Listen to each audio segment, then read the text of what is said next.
Good morning, everyone. Thanks for joining us again today, Friday the 22nd of March. So today I'll be providing you some statistics and a few updates from activities that occurred in our preparedness efforts yesterday. You'll also be hearing from Andy Berg. Andy is our environmental and stormwater manager for the city of Sioux Falls. We're being joined again today by Corey Schroeder with Team Rubicon, and then Jason Gearman, Minnehaha County Emergency Manager, will also be visiting with us today. As far as statistics from yesterday are concerned, so yesterday, Thursday, the 21st of March, we handed out at our public sandbagging operations 18,000 additional sandbags to another 720 customers. Again, I just want to remind everyone that people can go through the line more than once. You know, we're asking that when people come, we give them 25 bags at a time. Part of that is so people don't overexert themselves. Part of that is we recognize that cars have some weight limits on them. Please don't think you can only come through once. Come through as many times as you need. We've now had just under 1,300 loads of flood-related debris taken to the Sioux Falls Regional Landfill. Yesterday, another 166 loads came through. We are still waiving our entry fees through the 30th of March. And again, that landfill is a regional landfill, so it serves Minnehaha, Lincoln, Turner, McCook, and Lake counties. So other folks in the area that have been affected by flood debris can certainly bring their debris into the landfill. Yesterday, law enforcement officers issued another 13 citations to people that were violating the park closure and barrier restrictions that were put in place at Falls Park and along the parks and the River Greenway. So again, we continue to ask people, please respect those barriers and stay out of those areas. In addition, yesterday, parks crews managed to put up barricades at all of the access points into the bike trail system. They finished up that work last evening. As of noon today, the bike trail system is closed. We're doing that so that when our levee patrol crews start patrolling the levees this weekend, that it's a safer environment for them to be able to do that. We want to keep our public and our responders safe. So along with that, if you're caught on the bike trail system after it's closed at noon today, that's also a Class 2 misdemeanor, subject to citation with a fine that is $97.50. So please stay off that bike trail system. Our 211 helpline center has now received 922 flood-related calls since this event started about a week and a half ago. 128 homeowners have called in asking for assistance, mostly with labor-type processes at their house. Now those calls are moving more towards the we need some help with sandbagging. We've had 161 people volunteer and call in saying they're willing to help people that need that type of assistance. And then another additional, just over 1,500 people have called in and volunteered and have been providing assistance at the public sandbagging location at Sherman Park. Yesterday, I mentioned that we had put a link on siouxfalls.org/flood to a number of webcams along the river, and then also showing the work that's being done at the sandbagging location here in Sioux Falls. And I was just going to let you know that in the last 24 hours, the majority of those cameras have had almost 3,000 views apiece. So it's a great way if people want to know what's happening in the river. Go on to that link, go to siouxfalls.org/flood, look at those webcams to monitor the river. It's a safe way to do it, and it's really in everybody's best interest, with the park system closed as the way it is. So with that, I would like to turn it over to Andy Berg. Again, he's our environmental and stormwater manager with the city of Sioux Falls. He's going to provide you some operational updates. I'm gonna call audible. You may. Sneak in here real quick. Okay. Can I? You bet. So timing was good because Senator Rounds was here and talking to our EOC and wanted to stop in. So he's been in D.C. all week, obviously doing a great job out there, but also has oversight of the Corps of Engineers in the subcommittee that he chairs. So he plays a real critical role for us in D.C. on this work. So. Just happened to work out that he was here down the EOC, so I wanted to make sure we recognized him. And I don't know if you have any remarks you want to make, Senator. We sure welcome some remarks to just address the people. And let me just say this. It was good. Coming into an emergency operations center reminded me of the times in the blizzard in which we would be in on a Saturday or some cases on a weekend, and you'd be working and you'd realize that there were a whole lot of people doing what they could to make sure that other people were safe. Coming here today and to see an emergency operations center that's in operation and working together, state, county, community, city, and so forth, all together in one spot, organizing and coordinating so that people are kept safe and that property damage can be kept to a minimum is critical. And so it was good to see a smoothly running emergency operations center and the amount of work that they've done. If there was a message that we could send anybody out there, it's just, be safe. Don't take chances. This can be a very dangerous time if you're close to those rising water levels. And at the same time, the water damage can be repaired, but you can't give somebody back if somebody gets themselves in a lot of trouble and we lose a life. And that's what we don't want to do. So recognize that there's danger involved in these rising waters. Play it safe. On another matter, the Corps of Engineers, we've been staying in contact with them literally on a daily basis. We've seen some record amounts of water that have flown through the Platte River down south of here. As a matter of fact, 280,000 cubic foot per second flowing through the Platte River at one point last Friday. That's more than what we were basically running through the entire Missouri River during the height of the flood in 2011. And that's out of just the Platte. And that's one of the reasons why this is all backing up. It's not just the local rainfall and the local snowmelt. It's a matter that literally the water's got to go someplace. And with the Platte is dumping as much as it is coming through Nebraska, is slowing down the release of that water from every place else, including the Big Sioux. We have another meeting with them today to go through what they see as the prognosis coming up, and also along the Missouri River, what the need is to look at the releases of water in the future to kind of catch up with the fact that we've been at zero release for the last week on the Missouri River main stem dams to allow some of this water coming in from the Platte to make its way down before we start opening up the regular run of the Missouri, beginning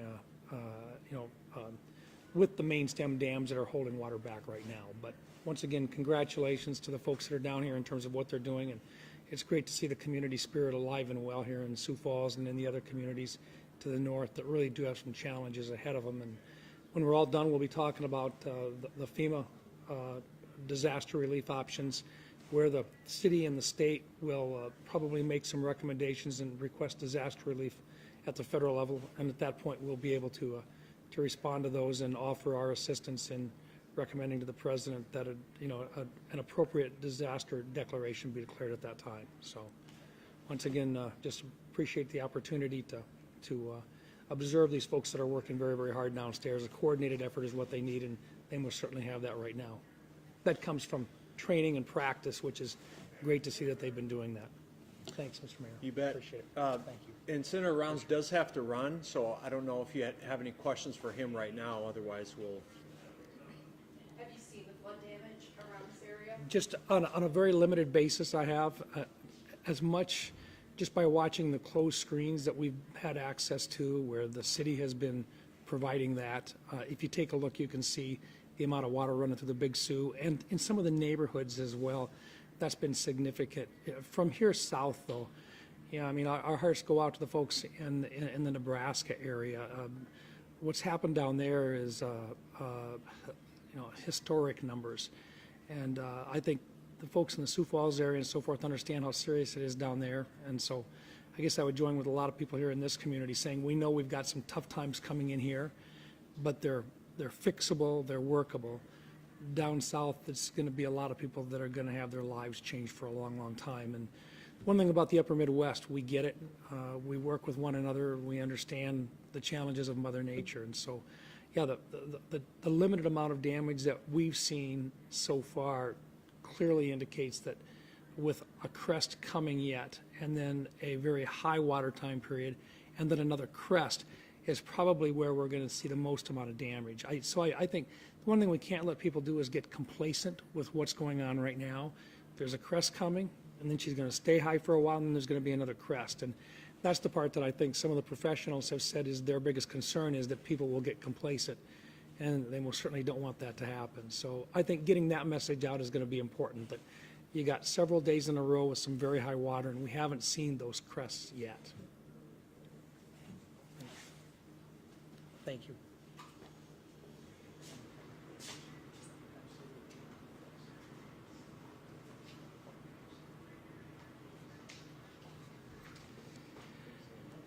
Andy Berg with Public Works, giving a few updates on our operations. As Senator indicated, there are peaks still coming. Our peak on Skunk Creek has been slightly reduced by the Weather Service. They're showing that to be around 7,000 cubic feet per second, and that is expected to happen in the Sunday night, Monday timeframe. And then the big Sioux crests are planned to be still around what they forecasted before, around 20,000 CFS, with 2 peaks at that. And basically, we're looking at that high flow level to be from Monday evening, Tuesday, all the way through the following weekend. So an extended amount of time with that high water on the big Sioux system. It's going to take several days once the peak comes off for that flow to get back down to a reasonable level. So our operations will continue to monitor that through that process. And we're continuing to work with the Corps of Engineers staff on site. They're helping us train our levee crews that are going to be patrolling the levee system, looking for anything of concern that we need to address during the flood fight. They're going to be working with us to monitor those conditions and any closure structures that we have out there. Public sandbagging operations at Sherman Park. Team Rubicon has taken over management of that location, and they will be speaking to that. Our operations are running smoothly. We now have a machine that is filling the public sandbags as well to make those efforts a little bit more efficient. Any information you'd like about that effort is at siouxfalls.org/flood. All sewer lift stations have been sandbagged. We're finalizing any of that protection today, so those efforts are going to be completed, and those lift stations should be protected from any incoming flood damage. Brandon Road lift station that conveys over 90% of the city's sewage is done and ready. So that's a great effort by our team to get that done prior to the weekend. Yesterday, city staff completed the distribution of the door hangers throughout the city and the floodplain areas, about 700 properties. The city is completing installation of a temporary levee system around the Twin Oaks Lotta area on the north side of the Tomar Park area. When that's complete, it'll be roughly 2,100 feet long, and we expect that to be completed either late today or early tomorrow. With that, I will turn it over to Corey Schroeder with Team Rubicon.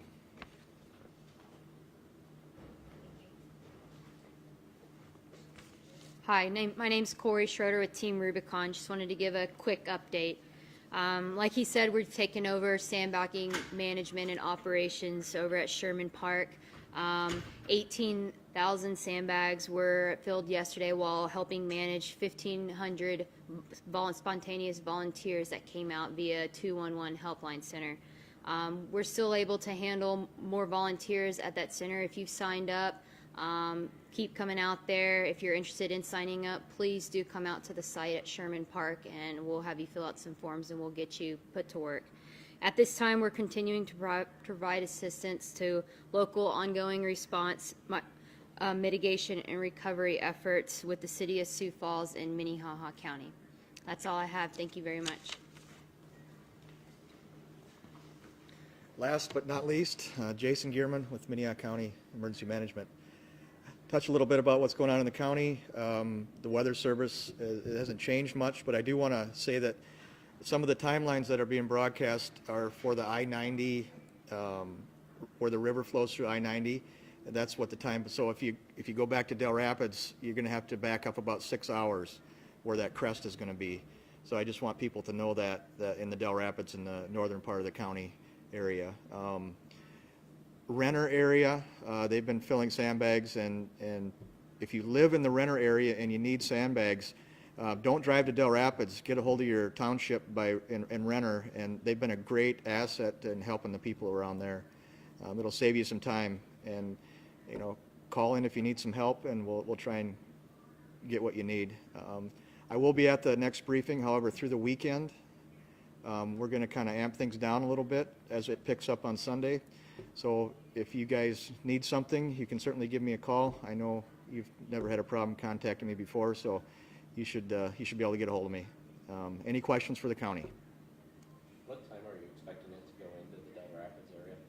Well, I think the timeline was, I didn't bring any notes with me, but if somebody could help me out. What was the timeline for Sioux Falls? Was it Sunday night? Monday night? Yeah, so it's Monday night into Tuesday, so, you know, earlier Monday, Monday afternoon sometime. And then, again, I'll reiterate this again, but then it's going to continue for almost a week with a little bit lower, but still extremely high flows. So that's what they need to be prepared for. If you're going to leave your house and you're in that floodplain, be prepared to leave for a considerable amount of time. Anything else? I don't know if this is a question for you or for, but what should people be doing to prepare for what's to come? Well, if you're planning on leaving your house, if you're in that floodplain, you should really make preparations. There's maps on the city's website, the county's website, minnehahacounty.org, that'll tell you if you're in the 100-year floodplain. So prepare to leave your house for a long time. Medication, cell phone chargers, get everything out of your basement. You know, if you want a sandbag, that's up to you, but you know, we'll provide the resources that we can and help out as we can, but it's ultimately on the homeowner's responsibility to make sure that they're prepared. You know, we've had a long time to prepare, and that's one of the reasons that we're setting this up, and hopefully we want everybody to be safe. What should people be buying? Buying? What should people be buying? Yeah, like in order to prepare? Well, after the fact, if you get water in your basement or your house is flooded, you're going to have to prepare to clean that up. The Red Cross will have some assets available, cleanup kits, so forth, so on. Questions that arise with that, you can use that 211 helpline or contact the Red Cross. And this is all on the responsibility of the homeowners then? There's no plans for like a mandatory evacuation or anything? We haven't discussed a mandatory evacuation in the county. The cities like Del Rapids, we've notified everybody. We strongly suggest it, but not to the mandatory level that we think that, you know. So there's no evacuation plan as of right now? The city has evacuation plan. The county, you got to realize, is a much larger area. So there's each cities within the county. All those residents have been aware of what's going on, and many of the residents, like in Del Rapids and Renner, have been through similar situations before. So those cities are helping those citizens out. As far as the emergency management in the county and the sheriff's office is, we're here as an asset for them and hopefully to protect them if they need help immediately. Is that about it? All right, thanks. Okay, so just wrapping things up, I was going to give you a quick little idea of what we're doing here, you know, as we look forward through the weekend. And I did want to let you know that the city's Emergency Operations Center is going to remain open through the weekend. We will be staffing it with a focus of looking, you know, forward as to maintaining situational awareness, knowing what the river levels are doing, monitoring the levees, and then maintaining a level of operational readiness in case we do need to respond to any events that happen. You know, we've really used these last several days to bring forth a message of preparedness. And I would encourage everybody to continue to use today and tomorrow to the best of their advantage with this time. If they need to do sandbagging, if they need to take on other issues to be able to be prepared for potential rising waters. But I also want to caution people, you know, this is very physically and mentally challenging work that people have been doing over the last several days. If you're involved in sandbagging operations at your home or as volunteers, take care of yourself. You know, don't overexert yourself, take frequent breaks. And then, you know, not only is this physically exhausting, this is very mentally exhausting. So if you need to talk to somebody, by all means, give the folks at 211 Helpline Center a call. They do have resources that can help you if you're getting a little bit overwhelmed with the situational awareness or the situation around you. So I guess with that, I would just, you know, like to emphasize that we're remaining very cautiously optimistic, but by all means operationally ready. So do you have any other questions you'd like us to address today? Okay, thank you very much.